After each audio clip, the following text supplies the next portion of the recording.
Saya tidak mengenal cara lain memperbanyak kita punya rezeki kecuali dengan jalan sedekah. Giving is rich, ya. Sedekah itu adalah memang sesuatu yang amazing.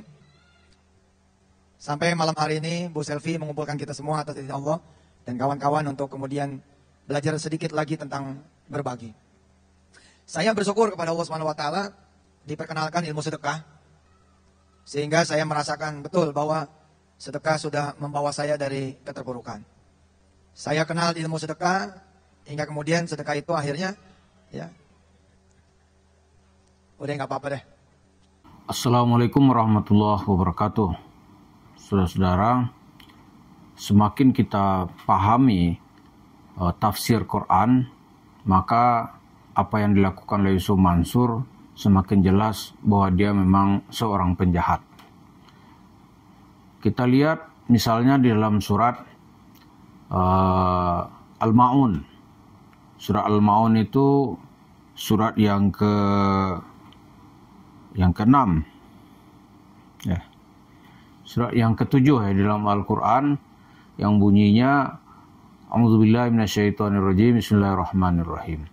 Ara'aital ladzi yukadzibu biddin fadzalikal ladzi yad'ul yatim wa la yahuddu 'ala ta'amil miskin fawailul lil musallin alladzina hum an salatihim sahun alladzina hum yura'un wa yamna'unal ma'un. Dalam ayat ini kalau kita lihat penafsirannya telah mengalami perkembangan sesuai dengan perjalanan sejarah umat Islam. Arti yang pertama, seperti terjemahan Departemen Agama, itu adalah arti yang literal. Ya, misalnya ara'aital ladzi yukadzibu biddin, itu diartikan, tahukah kamu atau bagaimana pendapatmu wahai Muhammad tentang orang-orang yang mendustakan agama, mendustakan Islam. Fadzalikal ladzi yad'ul yatim. Itulah orang-orang dalam tafsir Depak ini menghardik anak yatim. Wala yahuddu 'ala ta'amil miskin. Dan mereka tidak mendorong gitu ya, untuk memberi makan kepada anak-anak yatim atau ta'amil miskin, orang-orang miskin. Fawailul lil musallin. Celakalah orang-orang salat. Alladzina hum an salatihim sahun. Yaitu yang salatnya itu disebut sahun. Yaitu salatnya ingin dilihat oleh orang. Alladzina hum yura'un. Ya kan? Yang berbuat ria. Wa yamna'unal ma'un. Dan tidak memberi, dia enggan untuk memberi bantuan kepada ya orang-orang anak yatim, fukara wal masakin. Kata Imam Al-Qurtubi, ini kita lihat perjalanan tafsir ini gitu. Kata Imam Al-Qurtubi, ayat ini pada zaman Nabi itu ditujukan kepada orang kafir Quraisy, kaum musyrikin Quraisy yang tidak memberi tempat kepada anak-anak yatim, kemudian tidak memberi tempat kepada orang-orang miskin, dia tidak mau memberi makan. Kemudian dalam perjalanan sejarah, tafsir literal ini berkembang, ya kan, menjadi nuansanya sangat historis. Bagaimana perjalanan sistem atau masyarakat itu yang meminggirkan orang-orang yatim dan anak-anak yatim dan fukara wal masakin. Lalu berkembang terus ayat itu kepada maknanya yang alegoris gitu. Alegoris itu kita beri pemaknaan baru. Maksudnya adalah orang-orang yang menindas para anak yatim, dan orang miskin. Lalu kalau zaman sekarang, artinya itu adalah orang-orang yang tidak membuat kebijakan yang tidak membuat kebijakan untuk merubah nasib anak yatim dan orang-orang miskin. Nah, yatim di abad ke-21 ini adalah orang-orang yang tidak punya perlindungan.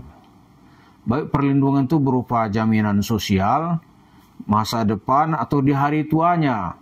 Maka pemerintah yang tidak memikirkan nasib mereka, yang tidak membuat kebijakan untuk perbaikan nasib mereka, maka orang-orang itu disebut beragamanya omong kosong, formal, dan tidak mencapai institusi iman.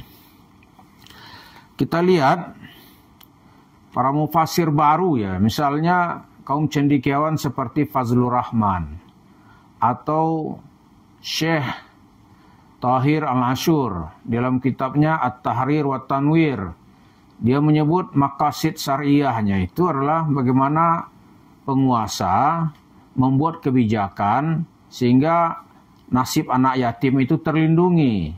Orang miskin itu kehidupannya bisa berubah.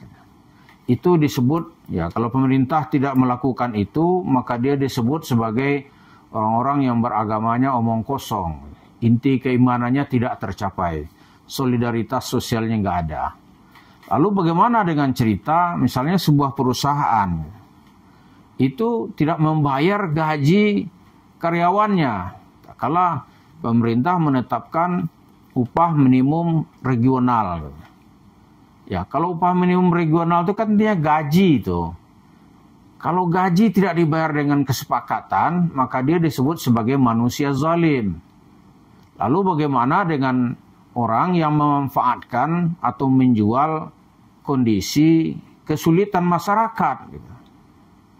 Misalnya bercerita tentang kesulitan menjual kesusahan atau keperihan orang lain gitu.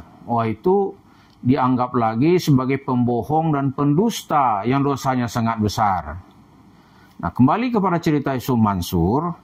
Yusuf Mansur kan jualannya orang miskin. Ya kan? Dia berjualan di tengah orang miskin. Atau dia ingin memanfaatkan orang miskin. Wah, itu dosanya lebih besar lagi.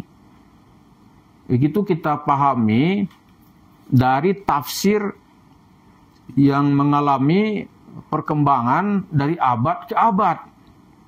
Dari tafsirnya yang sangat literal, lalu masuk kepada maknanya yang spiritual, lalu sekarang masuk kepada penafsiran yang historical, dan terakhir itu ada makna alegorisnya, bagaimana memahaminya sehingga pesan utama Al-Quran itu bisa dipahami oleh orang yang hidup di zamannya.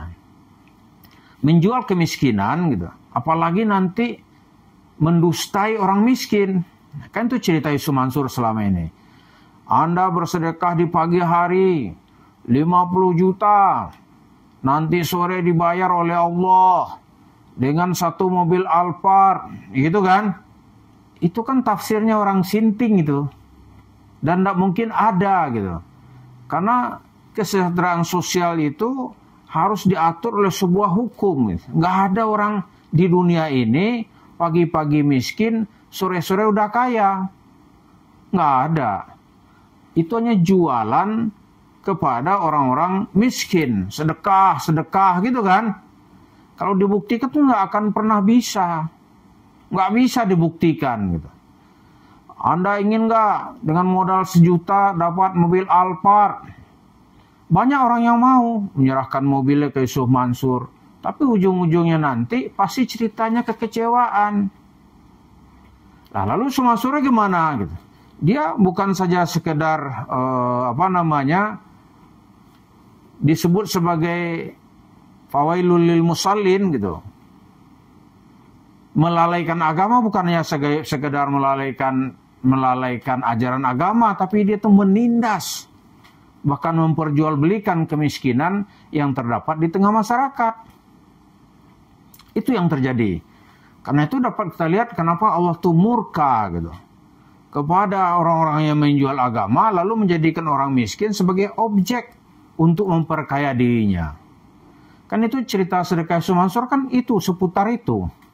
Cerita sedekah, investasi usaha. Investasi usaha itu sebenarnya cara yang paling ringkas bagi Yusuf Mansur itu untuk mengambil duit masyarakat. Rampok lah gitu kan.